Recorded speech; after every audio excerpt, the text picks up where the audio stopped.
Hello everyone, welcome to study capital. जैसा कि आपको पता है कि हम यूट्यूब पे for the love of book series के नाम से एक सीरीज़ स्टार्ट किए हैं जहां पे हम कुछ नॉवेल्स और कुछ टर्म्स सजेशंस को पढ़ रहे हैं। आज के वीडियो में हम डिस्कस करेंगे कुछ इंपॉर्टेंट नॉवेल्स को, जैसे the French lieutenant woman by John Fowles. It's a very important novel which depicts a fallen woman character. अगर आपको याद हो, हमने पिछले वीडियोज़ में फॉलन वुमेन कैरेक्टर्स के बारे में डिस्कस किया था कि कैसे विक्टोरियन टाइम फ्रेम में राइटर्स फॉलन वुमेन के बारे में लिख रहे थे। राइट, जैसे रूथ का एग्जाम्पल है बाय एलिजाबेथ गास्केल, जैसे टेस का एग्जाम्पल है बाय थॉमस हार्डी, और ऐसे बहुत सारे नॉवेल्स हम डिस्कस करते हैं। जॉन फॉल्स ने 20th सेंचुरी में समवेयर अराउंड 1969 एक वर्क लिखा, the French lieutenant's woman. The title itself suggest that it is something which is related to a fallen woman character.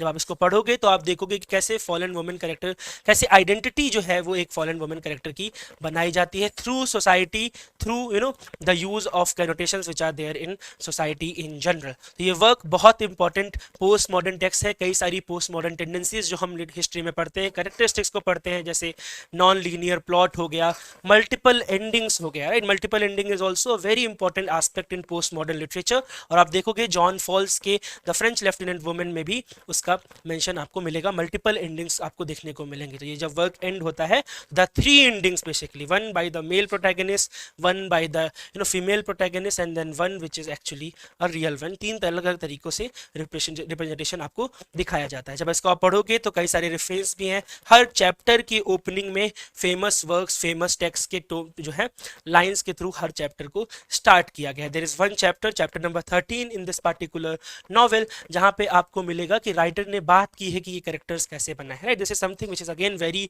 New thing for post modern characteristics. Post modern literature में हम देखते हैं writers direct part बन जाते हैं अपने novel का। Writer भी आप देखेंगे कि कैसे नॉवेल के अंदर इज ऑल्सो अ कैरेक्टर, दो तीन बार वो इस नॉवेल के अंदर एंट्री करते हैं। तो it's a very important novel. कई बार नेट एग्जामिनेशन में क्वेश्चन आया है। पीजी के सिलेबस में बहुत सारी यूनिवर्सिटीज में प्रिस्क्राइब्ड है, और जब पीजी का एंट्रेंस आप दे रहे हैं तो वहां पे सिलेबस के बारे में भी आपको थोड़ी सी इंफॉर्मेशन होनी चाहिए। तो जो प्ले है, जो वर्क है, बेसिकली ये एक नॉवेल है, हिस्टोरिकल फिक्शन है। राइट, एक राइटर रही हैं, हिस्टोरियोग्राफिक मेटाफिक्शन टर्म उन्होंने कॉइन किया था। किसने कॉइन किया था? Canadian theorist Linda Hutcheon. Historiographic metafiction क्या होता है? हिस्ट्री और फिक्शन दोनों को आप क्या करते हो? मिक्स कर देते हो, और उसी को क्या बोला जाता है? Historiographic metafiction. जैसे एक टर्म है जो बहुत फेमस है, historiography of fiction and fictionalisation of history. That means history को जब आप फिक्शन के साथ रिप्रेजेंट करो, फिक्शन की हेल्प से, और फिक्शन में आप हिस्ट्री को इंट्रोड्यूस करो। जब आप सलमान रश्दी को पढ़ते हैं मिडनाइट चिल्ड्रन को, इसका बहुत अच्छा एग्जाम्पल है। क्यों? क्योंकि मिडनाइट चिल्ड्रन जो पार्टीशन को भी रिप्रेजेंट करता है, and whole Saleem Sinai is a symbol of India in general. तो इस चीज को ध्यान रखिएगा। ये term historiographic metafiction is a term that is coined by a literary theorist called Linda Hutcheon, and she represent she incorporate the three domains basically, fiction, history and theory. Right, fiction, novels, history, the real account, and then the theory of it. और इन्होंने क्या किया कि ऐसे works को combine कर दिया जिसमें ये सारी लिटरेरी डिवाइसेस क्या रहती हैं, मेटाफिक्शन की, वो हिस्टोरिकल स्टोरी से, हिस्टोरिकल फिक्शन से क्या होती हैं, मर्ज हो जाती हैं। तो ये जो नॉवेल है फ्रेंच लेफ्टिनेंट वुमेन, वो उस चीज का भी एग्जांपल है। आप इस स्टोरी को जब आप पढ़ोगे तो आप देखोगे the plot actually explores the relationship between one gentleman who is basically Charles Smithson, who was Darwinian in his approach, right? सारा वुडरूफ, जो एक्चुअली जिसको फ्रेंच लेफ्टिनेंट वुमेन के नाम से जाना था, और कई सारे रेफरेंसेस आपको इसके अंदर देखने को मिलेंगे। इंपॉर्टेंट क्या है कि इसके अंदर मल्टीपल एंडिंग्स का कॉन्सेप्ट है। अगर आपने नागमंडला पढ़ा होगा, अगर आपने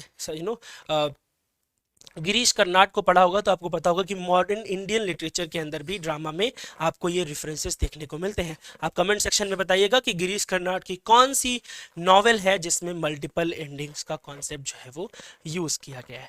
ठीक है, तो एक काफ़ी इंपॉर्टेंट पॉइंट है ये पोस्ट मॉडर्न लिटरेचर के पॉइंट ऑफ व्यू से, इसको आप पढ़िएगा। वैसे ही पोस्ट मॉडर्निज्म के हम बात करते हैं तो हमने कई सारे मैनिफेस्टोज के बारे में पढ़ा है। राइट, अगर आपने सरलिज्म पढ़ा होगा, सरलिस्ट मैनिफेस्टो का नाम सुना होगा बाय एंड्रे ब्रिटन।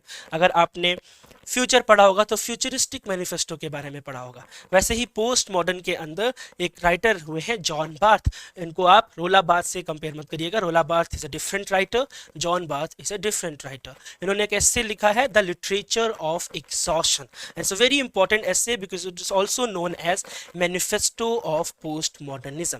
इन्होंने इस एस्से में बेसिकली 2 पॉइंट्स हाईलाइट किए हैं जो आपके एग्जाम के लिए बहुत इंपॉर्टेंट है। First, that realism is a used up tradition, right, realism as a used up tradition, और ये इन्होंने पोस्ट मॉडर्निज्म में बोला है और इसके पहले भी कई सारे रेफरेंस हम इसके बारे में पढ़ चुके हैं। अगर आपने पढ़ा होगा विक्टोरियन टाइम फ्रेम में तो आप जानते होंगे Victorian time frame is very famous for realistic notions, right, they have portrayed reality of their time frame. अगर आपने ओलिवर ट्विस्ट पढ़ा होगा तो वर्किंग हाउसेस की कंडीशन पढ़ी होगी। अगर आपने ठाकरे को पढ़ा होगा, फॉर एग्जांपल ठाकरे ने रिप्रेजेंट किया एक वर्क लिखा वेनिटी फेयर, राइट, बहुत फेमस है, आप सब ने पढ़ा होगा वेनिटी फेयर के बारे में।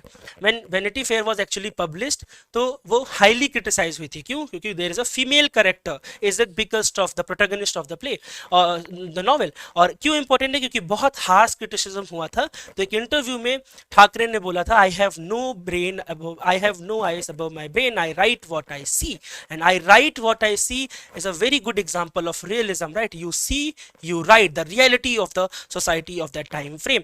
तो realism was a very, you know, आप रियलिज्म को आप पढ़ते हो तो बहुत हार्श क्रिटिसिज्म भी उसका किया गया है हिस्ट्री में कि कैसे रियलिस्टिक पोर्ट्रेयल होने वजह से depression, anxiety and all those things they came into being in literature and eventually in society in general. ये एक तरीके का इन्वोकेटिव प्रोसेस है, राइट। तो इसी वजह से रियलिज्म का एक बहुत हार्ड क्रिटिसिज्म हमको देखने को मिलता है। कई लोगों ने कई अलग अलग वैरायटीज, कई अलग अलग तरीके दिए। जब हम पढ़ते हैं एमिली जोला को जो नेचुरलिज्म लेके आते हैं, तो उन्होंने एक वर्क लिखा जहां पर उन्होंने बोला that you know theatre is dead in Victorian time frame in 19th century.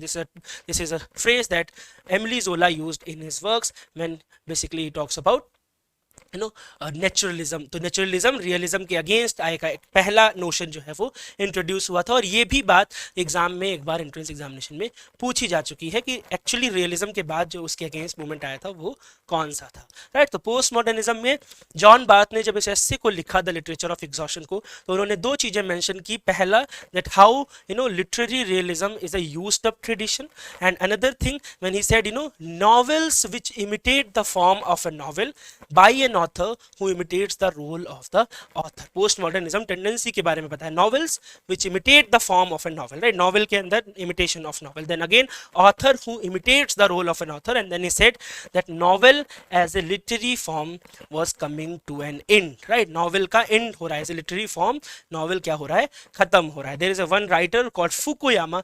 He said the end of history, right? The end of history. That means कि modern age में, postmodernism में हिस्ट्री खत्म हो चुकी है। क्यों? आप सोचिए, कई सारे एग्जांपल्स का आप एग्जांपल ले सकते हैं। He gave example of democracy. वो कहता है कि आप डेमोक्रेसी के बारे में सोचिए तो आपने कई सारे वे देखे हैं रूलिंग के। आप डेमोक्रेसीज में इश्यूज बता सकते हैं, प्रॉब्लम्स बता सकते हैं, पर डेमोक्रेसी से आगे कुछ उससे बेहतर आप नहीं सजेस्ट कर सकते। तो there is an end of history in post modern period. उसी तरीके से द लिटरेचर ऑफ एग्जॉशन जब जॉन बार्थ ने लिखा तो उन्होंने ये 2 चीजें हाईलाइट की। ये बहुत इंपॉर्टेंट चीजें हैं, that novel as a form, as a literary form was coming to an end in 20th century, and also realism is a used up tradition. So John Barth is very important for this essay which is known as the literature of exhaustion, also manifesto of postmodernism. इनके और भी कई सारे novels हैं, कुछ चीजें आपको मिलेंगी जो बहुत इंटरेस्टिंग तरीके से इन्होंने रिप्रेजेंट की हैं।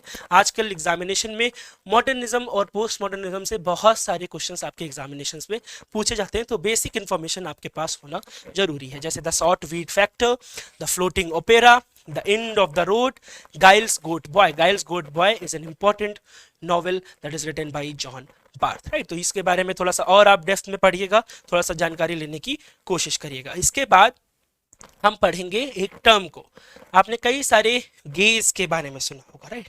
Male gauge is a term which was actually asked in due entrance examination in 2020। अगर आप लास्ट में जाओगे 98, 99 और 100 क्वेश्चंस को देखोगे तो आपको पता चलेगा तीनों questions are actually asked from male gaze. पहले उन्होंने डेफिनेशन दी और उन्होंने पूछा कि ये कौन सा टर्म है। 99 क्वेश्चन में पूछा कि किस राइटर ने इस टर्म को कॉइन किया। 100th क्वेश्चन में पूछा कि किस बुक के अंदर इस क्वेश्चन को, इस टर्म को कॉइन किया गया है। तो इस तरीके से एक पूरे कॉन्सेप्ट से उन्होंने डीयू में 3 क्वेश्चन पूछ लिए। एक क्वेश्चन 4 नंबर का होता है, दैट मींस कि अगर आपको उस कॉन्सेप्ट के बारे में, उस गेज के बारे में पता है तो आपको उस पेपर में 12 नंबर आसानी से मिल जाते हैं। मेल गेज सबको पता है, right, representation of women body, by male writers, किस तरीके से they were represented as an sex object. आपने बहुत सारे वक्त पढ़े हैं।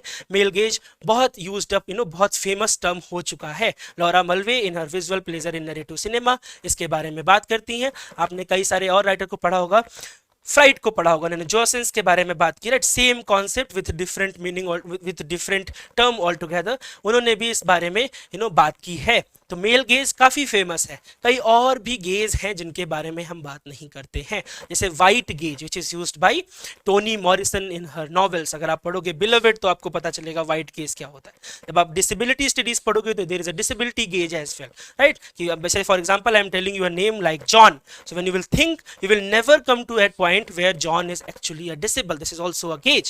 And there is one more gauge which is a contrapuntal gauge. Last time net examination में ये gauge से क्वेश्चन पूछा गया है। contrapuntal gauge ये कौन से वर्क से आता है? by Edward Said. This concept is actually given by Edward Said in his book called Culture and Imperialism. Right? Orientalism बहुत famous book है, तो मोस्टली जिनको नहीं पता होता है वो गेस कर लेते हैं कि ये ओरिएंटलिज्म से होगा, but actually this term contrapuntal gauge is coming from his book which is known as Culture and Imperialism. जब हम पोस्ट मॉडर्न टाइम में पढ़ते हैं, पोस्ट कॉलोनियल लिटरेचर में पढ़ते हैं, तो हम post colonial point of view से टेक्स्ट को एनालाइज करना स्टार्ट करते हैं। तो जब पहले के वर्क्स हम पढ़ते हैं, जैसे आपने हार्ट ऑफ डार्कनेस सुना होगा, राइट, ब्लैकवुड मैगजीन में पब्लिश हुआ, काफी फेमस, जोसेफ कॉनराड का, there is a reference to racism, right. जब हम पोस्ट मॉडर्न पढ़ते हैं, फॉर एग्जांपल टेम्पेस्ट को पढ़ते हैं, तो हम कैलिबन के कैरेक्टर को उस पॉइंट ऑफ व्यू से डिस्कस करते हैं। तो एडवर्ड सईद ने जब ये टर्म दिया कॉन्ट्रापुंटल गेज, तो इसका एक्चुअली मीनिंग था कि जब हम टेक्स्ट को पढ़ते हैं तो हम क्या करें, जब मीनिंग को कंसीडर करें तो हम मीनिंग को कंसीडर करें from both point of view,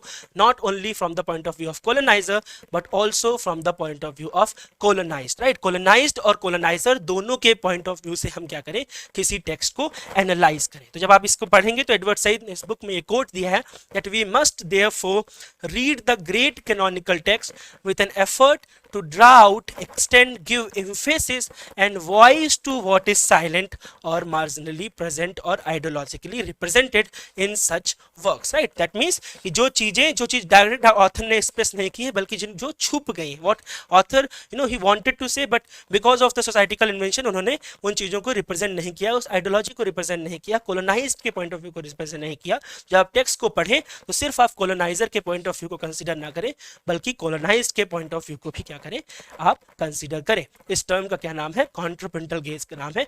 ऐसे और भी कई सारे टर्म हैं, आप गूगल पे गेज सर्च करिएगा और आपको ऐसे कई सारे गेज के जो है ऑप्शन एग्जांपल्स लिटरेचर के अंदर मिल जाएंगे और इसको आप लोग पढ़िएगा। ये क्वेश्चंस नए गेजेस से क्वेश्चंस एंट्रेंस एग्जामिनेशंस में पूछना उन्होंने स्टार्ट कर दिया है, ठीक है। तो आज के वीडियो में हम इतना ही डिस्कस करेंगे। हमने टर्म डिस्कस किया कॉन्ट्रापुंटल गेज, हमने एक एस्से डिस्कस किया which is a very important essay in post modernism, that is the literature of exhaustion, and we have also talked about one novel which is a French lieutenant's woman by John Fowles. आज के video को हम यहीं पे जो है रोकेंगे और अगर आप पूरे कोर्स को पढ़ना चाहते हैं तो हमारा पेड कोर्स भी चल रहा है, आप उसको नीचे दिए गए नंबर पे कांटेक्ट करके उनसे जानकारी ले सकते हैं। नेक्स्ट वीडियो में हम मिलेंगे तो कुछ ऐसे ही इंटरेस्टिंग नए फैक्ट्स के बारे में डिस्कस करेंगे। Thank you so much.